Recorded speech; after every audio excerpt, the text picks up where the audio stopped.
Have you ever heard about micro-chauvinism, or about the chauvinism fashion, or also about feminism? Well, these are three different facts which are a little bit connected between each other. For example, without micro-chauvinism, the chauvinism fashion wouldn't exist. And if the last one wasn't established in society, feminism wouldn't exist either. But first of all, let's refresh these three different terms and let's see what do they stand for. Chauvinism is established in society by thinking of the superiority that men have over women. We're supposed to get married with men, have children, stay in the kitchen, wear dresses, skirts, play with dolls, not to play a violent game, be sensible. I could continue with lots of different stereotypes women have and also men. Some comments like, you look like a boy or don't cry like a girl are commonly used in our everyday life.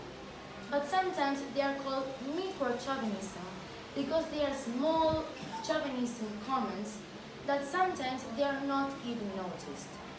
Feminism fights against these phrases and patriarchy. It stands for an equality between men and women.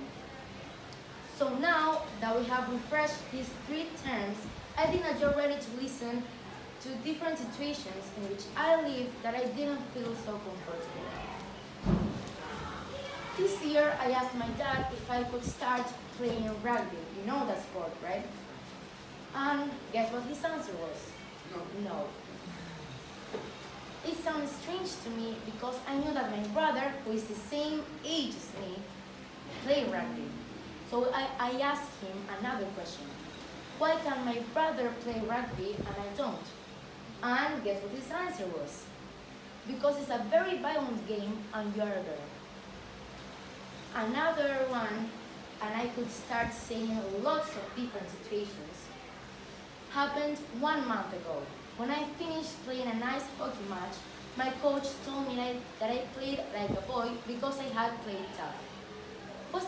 Was that comment supposed to make me feel like a good player?